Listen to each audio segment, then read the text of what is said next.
Mahfud MD makin konyol. Sebut akun Fufu Fafa bisa jadi pintu masuk pemakzulan Gibran. Pemakzulan Gibran kembali mencuat. Mantan Menko Polhukam Mahfud MD menyebut akun kontroversial Fufu Fafa bisa menjadi pintu masuk untuk proses pemakzulan Wakil Presiden Gibran Rakabuming Raka. Dalam tayangan YouTube pribadinya, Mahfud menyatakan jika akun Fufu Fafa terbukti milik Gibran, maka itu bisa menguatkan dasar hukum untuk mengajukan pemakzulan. Namun Mahfud juga mengakui proses pemakzulan tidaklah mudah karena harus melalui mekanisme ketat di DPR dan MPR. Sebelumnya, Forum Purnawirawan TNI mengirim surat resmi ke DPR dan MPR yang berisi desakan pemakzulan Gibran. Tetapi anggota Komisi 2 DPR RI, Ahmad Doli Kurnia, menegaskan bahwa DPR tidak akan menindaklanjuti usulan pemakzulan tersebut. Menurutnya, tidak ada pelanggaran berat yang dilakukan oleh Gibran yang bisa memenuhi syarat konstitusional pemakzulan. Apakah Anda sependapat dengan DPR, atau kalian lebih setuju dengan Mahfud MD? Kalau akun Fufu Fafa dijadikan dasar pemakzulan Gibran, menurutku sih konyol banget.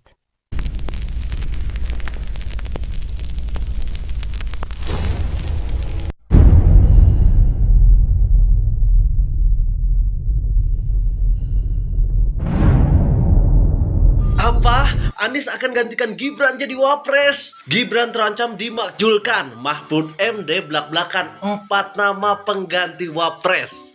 Ada AHY, ada Puan, ada Ganjar, dan ada Anies Baswedan. Yang jadi pertanyaan, kenapa tidak ada nama Mahfud MD alias nama Bapak sendiri? Kenapa harus menyebut nama orang lain? Bukannya Bapak juga salah satu orang yang ngebet bener pengen jadi wakil presiden. Dari mulai pencalonan Jokowi dulu sampai kemarin bersanding dengan Ganjar Pranowo. Jabatan wakil presiden kan yang Bapak mau? Kenapa nama Bapak tidak dimasukkan juga ke daftar nama-nama yang Bapak sebutkan? Ini kan sifatnya masih berandai-andai. Andaikan Gibran berhasil dimakzulkan. Jadi siapapun bebas dong untuk menggantikan. Bukan hanya ke-4 nama yang Bapak sebutkan. Bukannya kalau misalkan hanya 4 nama saja, masyarakat kan jadi curiga. Apakah ada udang di balik bakwan? Pada ngebet amat pengen ngejatuhin Gibran. Beginilah kualitas Prof. Mahfud MD menanggapi pemakzulan Gibran. Jangan skip, kita simak endingnya. Terjadi 5, melakukan 5 pelanggaran hukum dan etik, dan terjadi sesuatu. Jadi 6 alasannya. 1 korupsi, penyuapan, pengkhianatan terhadap negara, melakukan kejahatan besar, dan melakukan perbuatan tercela. Ini pelanggaran kan?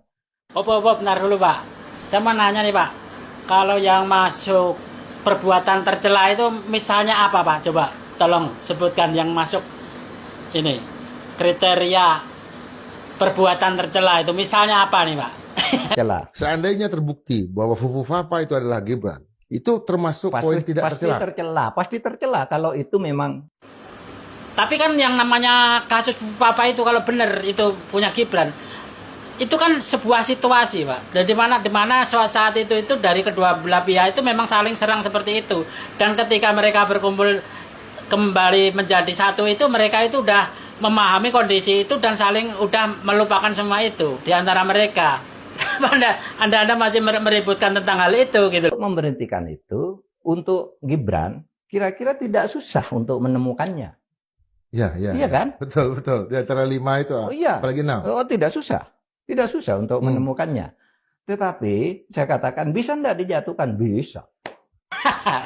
Terus di sini yang mau tanyakan gini Pak, logika mana yang Anda pakai ketika Anda menjadi calon wakilnya Ganjar Pranowo, dan udah diketahui semua bahwa Ganjar Pranowo itu mengakui dia suka nonton film bokep. Apakah itu tidak masuk tindakan tercela? Kenapa Anda mau? Kalau Ganjar kemarin terpilih menjadi presiden bisa dijatuhkan dengan perbuatan tercela itu, kok Anda mau? Terus logikanya itu di mana Pak? Saya ingin nanya nih. Assalamualaikum warahmatullahi wabarakatuh. Selamat malam teman-teman. Saya bikin video di atas kereta ya. Teman saya meminta saya untuk membahas perkara pemakzulan Mas Gibran ini yang lagi ramai dibicarakan oleh para ahli hukum, salah satunya Mahfud MD. Saya tidak tahu ya, kenapa Bapak Mahfud MD ini begitu bersemangat membahas ini ya di podcastnya. Kemudian kata-kata Pak Mahfud ini menurut saya sangat provokatif. Beliau ini menggunakan ilmunya untuk memicu asumsi-asumsi publik terhadap kemungkinan-kemungkinan apakah Mas Gibran bisa dimaksudkan atau tidak. Sayangnya Bapak Mahfud ini memberikan contoh-contoh yang sebenarnya sangat tidak tepat. Seperti dia bilang katanya Mas Gibran itu bisa dimaksudkan, ya, karena ada salah satu pasal yang mengatakan persyaratan seorang wakil presiden atau presiden untuk bisa dimaksudkan adalah melakukan perbuatan tercela.